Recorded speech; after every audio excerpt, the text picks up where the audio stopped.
नमस्कार, hello everyone, good evening to all of you. स्वागत है सभी का अद्वैत एजुकेशन में। मैं आपका होस्ट और दोस्त तरुण आज लाया हूं कुछ खास आपके लिए जो कि जानना काफी महत्वपूर्ण है। मैक्सिमम न्यूज़पेपर ने इसको कवर किया अपने हेडिंग्स के तौर पे। India's unemployment rate rose to 7.83% in April. यह जो डेटा है जो जारी किया गया है, आंकड़े जो जारी किए गए हैं वो CMIE के द्वारा जारी किए गए हैं। क्या होता है CMIE, कौन इसका हेड है, उसके बारे में हम चर्चा करेंगे।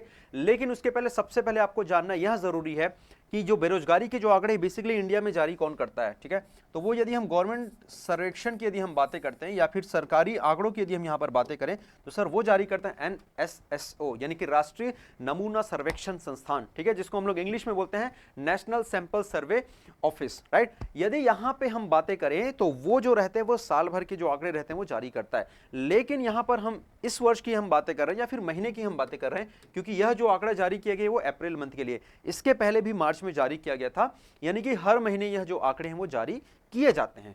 बेरोजगार कौन होते हैं और ये आंकड़े कैसे काम करते हैं उसकी भी हम चर्चा करेंगे।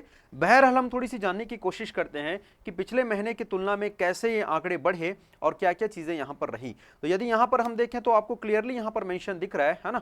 7.83 जो अप्रैल में है वो पहले मार्च में हुआ करता था 7.60। तो 7.60 और 7.83 को यदि आप कंपेयर करेंगे तो यस ऑफ कोर्स है ना, 7.60 से अब बढ़ के हो चुका है 7.83, ठीक है।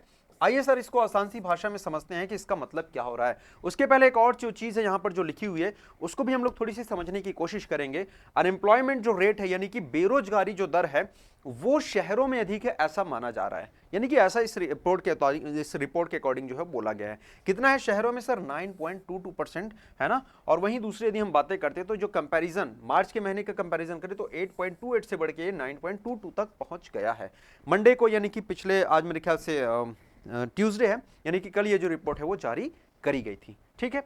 फुल फॉर्म यदि हम यहां पर देखना चाहें CMIE का तो उसका फुल फॉर्म होता है centre for monitoring Indian economy. कभी यदि पूछे एग्जाम में तो जरूर से याद रखना क्या बोला हमने, centre for monitoring Indian economy, जो कि ज्यादातर ये जो आंकड़े हैं वो महीने दर महीने जारी किया करती है। आइए हम समझने की कोशिश करते हैं कि यह जो आंकड़े आपको दिखाए जा रहे हैं उसका मीनिंग क्या है, उसका है ना शाब्दिक यदि अर्थ है अगर हम जानना चाहें है ना तो वो क्या चीज है।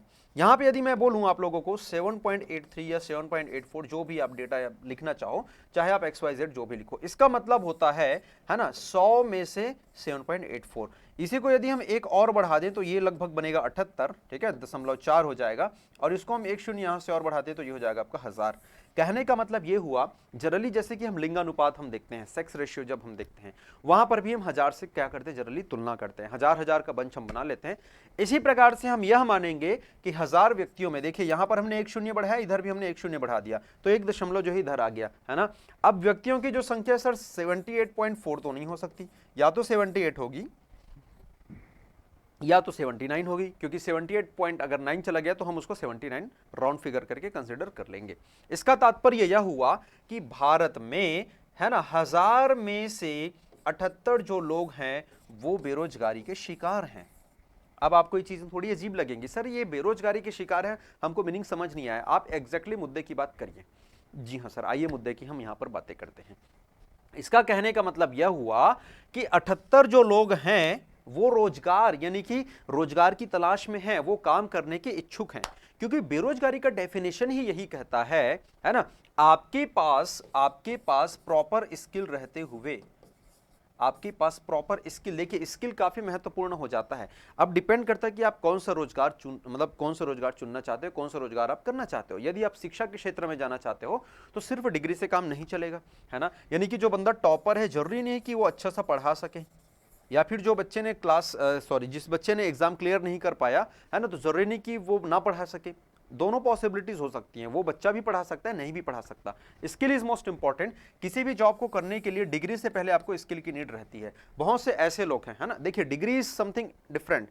डिग्री सबके पास है इसका मतलब सबके पास जॉब है ऐसा नहीं हो सकता। Skill is most important. यदि आपके पास स्किल, यदि आपके पास कौशल है तो जरूर वह जॉब आप कर सकते हैं।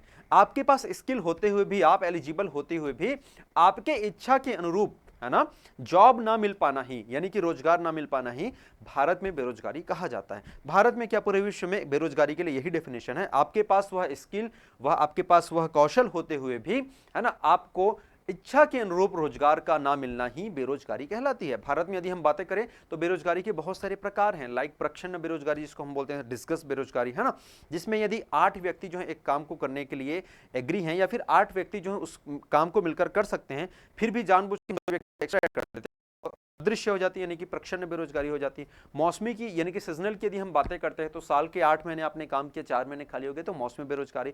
संरचनात्मक, ऐसे बहुत सारी बेरोजगारी के प्रकार हैं, यहां करने चले जाएंगे तो पूरा लेक्चर खत्म हो जाएगा, ठीक है, यानी कि पूरा आवर्स खत्म हो जाएगा। अभी जो महत्वपूर्ण बात है उसको हम समझने की कोशिश करते हैं। बेरोजगारी क्या है, आई थिंक आपको समझ आ गया होगा, क्योंकि बहुत सारे बच्चे जब बेरोजगारी के आंकड़े की हम बातें करते हैं तो उन लोग मतलब निकालते हैं गवर्नमेंट जॉब से, जो कि सरासर गलत है, ऐसा हो ही नहीं सकता।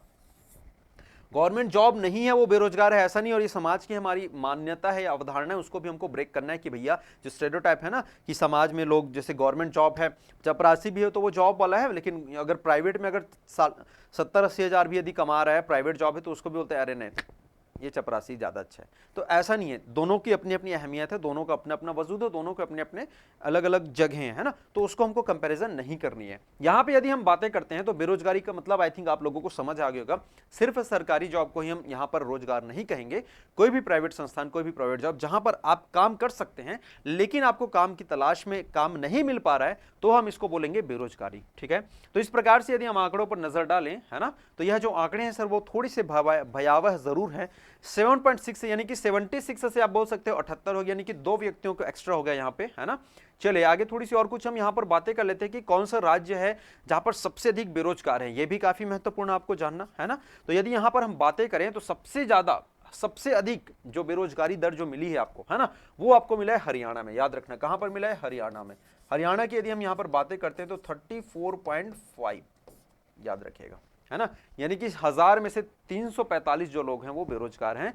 इसके बाद सर नेक्स्ट आपको मिलने वाला है राजस्थान, जो कि है 28.8, है ना। बिहार है 21.1, आपको टॉप 3 याद रख लो, कोई दिक्कत नहीं है। इसके अलावा यदि हम बातें करते हैं कि सर सबसे कम जो बेरोजगारी जो दर हमको देखने को मिली है वो है आपका हिमाचल प्रदेश। याद रखना हिमाचल प्रदेश में कितना मिलेगा आपको, हिमाचल प्रदेश में मिला है मात्र 0.2%, यानी 1000 में मात्र केवल 2 लोग, है ना। वहीं छत्तीसगढ़ की यदि हम यहाँ पर बातें करते हैं तो छत्तीसगढ़ में भी काफी कम है, 0.6%, ठीक है। तो ऐसे यहाँ पर जो बेरोजगारी दर है वो काफी कम हमको देखने को मिली है।